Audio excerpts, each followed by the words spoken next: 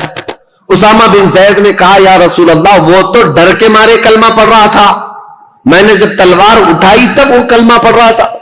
حضور اتنے جلال میں آئے اور کھڑے ہو گئے اور کہا اے اسامہ کیا تو نے اس کا دل چیر کر کے دیکھا تھا کہ وہ ڈر کر کے پڑھ رہا تھا کہ اللہ کے لیے پڑھ رہا تھا؟ زندگی بھر حضرت اسامہ بن زید کو اس بات کی شرمندگی تھی, قلق تھا, ملال تھا. یاد رکھو میرے عزیزوں, جب اتنی بات کے لیے رسول کریم صلی اللہ تعالی علیہ وسلم نے ڈانٹ لگائی تھی تو پھر آپ یہ جو سوشل میڈیا میں بھونکتے ہیں کہ امیر معاویہ, ابو سفیان, ہندا, یہ سب تو ڈر کر کے اسلام لائے تھے, فتح مکہ کے دن ان کے پاس کوئی چارہ نہیں تھا, تو کس کے بارے میں بتاؤ گے؟ اگر پرانے واقعات نکالو گے تو ابو جہل کے بیٹے اکرمہ رضی اللہ تعالیٰ عنہ یہ بھی ایمان لائے, صحابی ہیں, باپ ابو جہل ہے.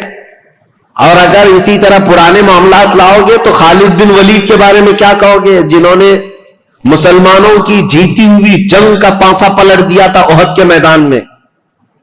جنگ احد جو ہو رہی تھی اس میں مسلمان غالب آ گئے تھے, کفار و مشرکین کے دانت کھٹے کر کے ان کو بھگا دیا تھا, لیکن خالد بن ولید نے 200 لشکریوں کو پیچھے سے لا کر کے ایسا حملہ کیا تھا صحابہ پر جب یہ ایمان لائے ہوئے نہیں تھے, اور ایسا حملہ کیا تھا کہ 70 مسلمان شہید ہوئے ہیں جنگ احد میں. وہ خالد بن ولید نے پوری جنگ کا پانسا پلٹ دیا تھا. تو کیا آپ بلیم ان پر کرو گے؟ ان کی وجہ سے امیر حمزہ شہید ہوئے تھے, ان کی وجہ سے مصعب بن عمیر شہید ہوئے تھے, ان کی وجہ سے عبداللہ بن جہش شہید ہوئے تھے, حضرت حنزلہ, یہ سب صحابہ جو شہید ہوئے جنگ احد میں. نہیں میرے عزیزوں, جو کچھ بھی ہوا ہے یہ حالات کے تقاضوں کے ساتھ بڑھتا گیا, لیکن جب کبھی کسی نے ایمان قبول کر لیا, جو کوئی اسلام سے وابستہ ہو گیا, اس کے پرانے حالات نہیں یاد دلائے جاتے, بلکہ ان کے لیے اتنا ہی کافی ہے کہ وہ ایمان کی حالت میں میرے رسول اللہ کا دیدار کر لیا ہے. یہ مقام قیامت تک اب کسی کو ملنے والا نہیں ہے. حضرت ابو سفیان رضی اللہ تعالیٰ عنہ یہ اگرچہ جنگوں میں حضور کے خلاف آتے رہے, لیکن فتح مکہ کے بعد جب اسلام لائے تو دل کے ساتھ, عقیدت کے ساتھ اور یقین کے ساتھ ایمان لائے ہوئے صحابہ میں سے. اور ان کے بیٹے حضرت امیر معاویہ. اب امیر معاویہ کی پیدائش کا معاملہ میں بتاتا ہوں. ان کی ماں ہندا, یہ بھی صحابیاں ہیں, لیکن یہ وہی ہندا ہیں جنہوں نے احد کے میدان میں حضرت امیر حمزہ کا کلیجہ چبایا تھا. دیکھیے حالات کو اگر آپ بتائیں گے تو معاملات بہت سارے ہوئے ہیں, کیونکہ اس وقت جنگیں چل رہی تھیں اور امیر حمزہ کا کلیجہ انہوں نے اس لیے چبایا تھا کہ ہندا کے باپ کا امیر حمزہ نے بدر میں مارا تھا, ہندا کے بھائی کو قتل کیا تھا. تو جس کے گھر میں یہ سب معاملات چل رہے ہوں, جنگوں کا تقاضا تھا اس وقت, لیکن بعد میں وہ ایمان لائیں اور صحابیت کا شرف بھی حاصل کیا. جو عورتوں میں صحابیات ہیں ان میں حضرت ہندا کا بھی مقام ہے. بات یہ تھی کہ ہندا کے باپ ربیعہ, یہ ہندا کی شادی فاقیہ نام کے ایک شخص سے کی تھی. فاقیہ بڑا امیر آدمی تھا, مکہ کا رہنے والا, اور وہ ایک مرتبہ اپنے بیوی ہندا کے ساتھ بیٹھا ہوا تھا, اور اس وقت جتنے شاعر آتے تھے دور دراز سے وہ فاقیہ کے پاس آتے, وہ سب کو پیسے بہت لٹاتا تھا. تو تھوڑی دیر کے لیے وہ کسی کام سے نکل کر باہر گیا, ہندا اکیلی بیٹھی تھی جھوپڑی میں, تو ایک کوئی اجنبی شاعر آیا اور جیسے ہی وہ خیمے کے پاس آیا, اندر دیکھا عورت اکیلی ہے تو دروازہ پردہ گرا کر وہ واپس چلا گیا کہ ہندا اکیلی ہے، شوہر نہیں ہے، فاقہہ موجود نہیں. اسی اسنا میں وہ شاعر جا رہا تھا، فاقہہ اندر آ رہا تھا. فاقہہ نے آتے ہی پوچھنا شروع کر دیا، اس مرد سے تیرا کیا تعلق ہے؟ اس اجنبی آدمی نے تیرے ساتھ اکیلے میں کیوں ملاقات کی؟ وہ اتنا شکی مزاج تھا کہ اس نے ہندا کا جینا تنگ کر دیا، بہت سخت شست کیا، اور اس کے بعد ہندا روتی ہوئی اپنے باپ کے پاس آ گئی. تو جو ہندا کا باپ ہے ربیعہ، اس نے کہا کہ سچ سچ بتا ہوا کیا تھا؟ تو ہندا نے کہا جو اس وقت ان کے خداؤں کی قسمیں وہ کھاتی تھی سب کھائی. کہا کہ میرا دامن پاک ہے، میں نہ اس آدمی کو جانتی ہوں نہ پہچانتی ہوں، مجھے تو یہ پتا بھی نہیں کوئی آیا تھا، یہ تو میرے شوہر نے بتایا کہ کوئی آ کر کے بھی گیا ہے یہاں پر. ہندا نے یہ سب باتیں کی. اب معاملہ یہاں تک پہنچا کہ ہندا کے باپ نے یہ کہا کہ اس مسئلے کو ہم، ایک مشہور کاہن تھا، عیسائی کاہن جو ہوتے ہیں جوتش جس طرح کے، ان کے پاس جا کر کے اس مسئلے کو رکھیں گے. یمن کا رہنے والا ایک جوتش ہے جو باتیں بھوشمانی کرتا ہے، اس کے سامنے یہ مسئلے کو رکھیں گے اور جو حقیقت ہوگی وہ کھل کر کے آئے گی. ہندا نے کہا ٹھیک ہے چلتے ہیں. فاقہہ سے کہا گیا تو وہ بھی چلنے کو تیار تھا. وہ اپنے ساتھ خاندان کو لے لیا، فاقہہ کو، اور ہندا کی سہیلیاں اور اس کا باپ، یہ سارے لوگ نکل پڑے یمن. اور جیسے یمن پہنچے تو ہندا کے جسم میں پیلا پنانے لگ گیا اور وہ ڈر کے مارے کانپنے لگ گئی. ہندا، باپ نے کہا تو چور ہوگی پھر، یا تو ڈر رہی ہے. جیسے ہی ہم کاہن کے پاس آئے تو ڈرنے لگ گئی. کہا میں ڈر نہیں رہی ہوں اس بات سے کہ میں گناہگار ہوں، میں ڈر رہی ہوں اس بات سے کہ یہ اٹکل پچو مارنے والے جوتش لوگ، اگر اس کا بتایا ہوا کبھی غلط نکل گیا، میں تو ویسے گنہگار نہیں ہوں لیکن اس کا کہا ہوا سچ ہے، یہ کیسے 100% یقین ہوگا؟ اگر اس نے غلطی سے کہہ دیا کہ میں نے کوئی غلط کیا ہے تو پورے عرب میں میری بدنامی ہوگی اور ہمیشہ کے لیے میرا نام زانیوں میں شمار ہو جائے گا، اس لیے میں ڈر رہی ہوں. یعنی مکہ کے جاہل لوگ تھے، مکہ کے بت پرست تھے، جیسے بھی تھے، لیکن ان کو اس بات کا بھی یقین تھا کہ جوتش لوگ اٹکل پچو مارتے ہیں. وہ بتوں کی پوجا کرنے والے بھی جانتے تھے کہ یہ پورا پکا نہیں بولتے. مجھے حیرت ہوتی ہے جاہل مسلمان کیسے طوطے والے بابا کے پاس جا کے بیٹھتے، طوطا نکال رہا ہے اور اس کا بھوش بتا رہا ہے، اور خود کا پتہ نہیں ہے، برج پر بیٹھا ہوا ہے، سڑک پر بیٹھا ہوا ہے، اور پالا ہوا ایک طوطا چٹیاں نکال کر. بڑے شوق سے لوگ اپنا مستقبل، اپنا فیوچر پوچھ رہے ہوتے ہیں. اور حیرت کی بات ہے طوطا بھی بتا رہا ہے اور کچھ لوگ اپنا ہاتھ لے جا کر کے بتا رہے ہیں، لکیر دیکھو اور بتاؤ ہمارا فیوچر کیسا ہے. لکیریں دیکھ کر کے بتانے والے. میرے عزیزو، اللہ تبارک و تعالیٰ نے تمہارے سامنے پورا قرآن رکھا ہے، دین اسلام کی مضبوطیاں ہیں. میرے آقا نے فرمایا جو کسی کاہن کے پاس اپنا ہاتھ لے کر گیا، حضور نے فرمایا فقط کفر بما انزل محمد، اس نے محمد کا انکار کر دیا. جو کچھ رسول اللہ پر اترا ہے اس کا اس نے انکار کر دیا. تمہارا یہ شیوا نہیں ہے کہ تم مسلمانوں اور جوتشوں کے پاس جاؤ اور اپنے گھر بنانے کے لیے واستو پرکار کا خیال کرتے رہو. یہ سب چیزیں جو توہمات ہیں یہ تمہارے حصے کی نہیں ہے، تمہاری نہیں ہے. بہرحال ہندا جب یہ کہتی ہے اپنے باپ سے کہ یہ اٹکل پچو مارے گا کچھ بھی، اور میرے بارے میں اگر کہہ دیا کہ یہ زنا کر چکی ہے تو میرا تو بیڑا غرق ہو جائے گا، تو اس کے باپ نے کہا میں ایسی ڈائریکٹ تھوڑی نہ جاؤں گا اس کے پاس، میں پہلے اس کا ٹیسٹ لوں گا کہ وہ صحیح ہے یا نہیں ہے. اس کے لیے ہندا کے باپ نے ایک تدبیر لی. گھوڑے کے دم کے نیچے ایک پھل کا دانہ چھپا کر کے رکھا اور اپنے پاس ایک ڈبیا رکھی اور اس میں بھی ایک چیز چھپا کر کے رکھی، اور جاتے ساتھ وہ جو کاہن تھا اس کے پاس دونوں جماعتیں گئی. اور جانے کے بعد ہندا کے باپ نے کہا جوتش صاحب، کاہن صاحب، ہم آپ کے پاس ایک مسئلہ لے کر آئے، لیکن اس سے پہلے ہم آپ کو آزمانا چاہتے ہیں کہ تم کہاں تک پہنچے ہوئے ہو. ہم کچھ کر کے لائے ہوئے ہیں اپنے ساتھ، وہ کیا ہے بتاؤ. اس جوتش نے کہا کہ تم جہاں آنے سے پہلے اپنے جانور کی پونچھ کے نیچے ایک دانہ دبا کر کے آئے ہو. اس نے صحیح بات کہی.